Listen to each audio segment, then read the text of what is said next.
Oi, vamos pensar um pouco no pão. Para muita gente é só um acompanhamento, algo simples. Mas olha, na Europa, cada pão é praticamente um livro de história. Cada fatia conta uma saga, sabe, sobre o clima, a terra e até a alma de um povo. Bora desvendar juntos essas histórias. Essa citação, gente, é o coração da nossa conversa de hoje. O pão vai muito além de simplesmente nutrir. Ele se torna um elo, quase invisível, que conecta famílias, vilarejos e até gerações inteiras através de receitas que são passadas de mão em mão. A pergunta que fica é: como é que uma coisa tão básica, tão fundamental, pode carregar tanto significado? Para entender isso, a gente vai ter que olhar para muito além da farinha da água e descobrir como a alma de um continente foi literalmente assada em suas padarias. Então, nossa história começa com uma divisão bem profunda. E não é uma fronteira política, não. É uma linha que foi traçada pelo próprio clima. Uma divisão que deu origem a dois universos de pão completamente diferentes. É só olhar para o mapa que a gente entende tudo. Lá no norte, o frio, os ventos, tudo isso favoreceu grãos mais robustos, mais fortes. Já no sul, o sol do Mediterrâneo permitiu o cultivo de um grão bem mais delicado. E essa simples realidade agrícola acabou moldando séculos de cultura e, claro, de sabor. De um lado, então, a gente tem o centeio do norte, pães densos, escuros, que eram um verdadeiro combustível para a sobrevivência. Do outro, o trigo do sul, pães leves, aerados, feitos não só para sustentar o corpo, mas para celebrar o prazer de comer. São duas filosofias de vida, assadas em forma de pão. Pensem no pumpernickel alemão. Ele é escuro, úmido, com um sabor profundo, quase terroso.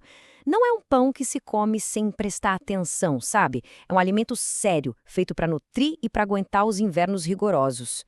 É literalmente a sobrevivência em forma de fatia. Agora, vamos viajar para o sul. Aqui, em lugares como a França e a Itália, a panificação é menos sobre sobrevivência e muito mais sobre arte. A grande obsessão é pela crosta que estala e pelo miolo cheio de ar. O pão é feito para ser comido na hora, fresquinho. É uma celebração do momento presente. Mas a história não está só nos ingredientes, não. Se a gente olhar mais de perto, vamos ver que a própria forma do pão se tornou um ícone, uma silhueta que pode representar uma nação inteira. É impressionante, né? A palavra baguete já faz a gente pensar em Paris. Pretzel, na Alemanha. A forma de um pão se torna uma espécie de linguagem universal, um código visual que comunica identidade, história e orgulho nacional. O exemplo perfeito disso é a baguete. Aquele formato longo e fino não foi por acaso. Foi um design genial para maximizar a área da crosta crocante. Aquele barulhinho ao quebrar a baguete, nossa, é o som da vida cotidiana em Paris. Da França, a gente vai para a Itália. A ciabatta, que significa chinelo, tem essa aparência meio rústica, despretensiosa. Mas a genialidade dela está por dentro. Aqueles buracos enormes no miolo não são um defeito, são parte do design. Foram feitos para uma única e gloriosa missão: absorver cada gotinha de azeite de oliva. E lá na Alemanha, encontramos o pretzel. Aquele nó icônico dele é um mistério. Seriam braços em oração? Um símbolo pagão antigo? Ninguém sabe ao certo. Mas o que é incrível é como essa forma enigmática virou a placa universal para padarias em toda a Europa. O pão marca o ritmo do dia a dia, mas ele também santifica os momentos mais importantes. Nas celebrações, ele deixa de ser um alimento comum para se tornar um símbolo, quase um objeto sagrado na mesa. A transformação é notável. O pão de cada dia, feito basicamente de farinha e água, era enriquecido com ingredientes que eram verdadeiros luxos na época. Especiarias exóticas, frutas raras, ovos, manteiga. O pão comum se tornava um tesouro, um símbolo de prosperidade e gratidão. E assim, o calendário do ano podia ser lido através dos pães. Os hot cross buns da Páscoa inglesa, com aquela cruz protetora. O Stollen alemão, que imita o menino Jesus enrolado em panos. O panetone italiano, o roscón de reyes espanhol. Cada um deles é uma lenda que se pode comer. Vamos comparar rapidinho dois gigantes do Natal. De um lado, o panetone italiano, alto, leve, quase uma nuvem de frutas cristalizadas. Do outro, o Stollen alemão, denso, pesado, rico em especiarias e marzipan. São duas interpretações da mesma festa que revelam duas sensibilidades culturais completamente distintas.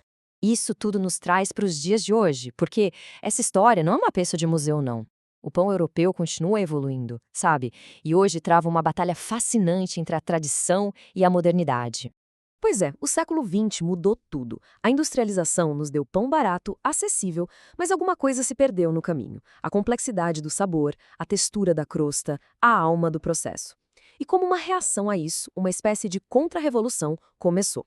O renascimento artesanal. Foi uma verdadeira montanha-russa. Nos anos 30, a baguete moderna surge. Décadas depois, nos anos 70, o pão de forma industrial domina tudo. E aí, nos anos 2000, acontece um retorno às raízes, com a redescoberta da fermentação natural. Hoje, a gente vive exatamente nesse ponto de equilíbrio entre a conveniência e a arte. E assim, hoje em dia, temos dois caminhos bem claros. O pão industrial, que é focado na velocidade e na conveniência.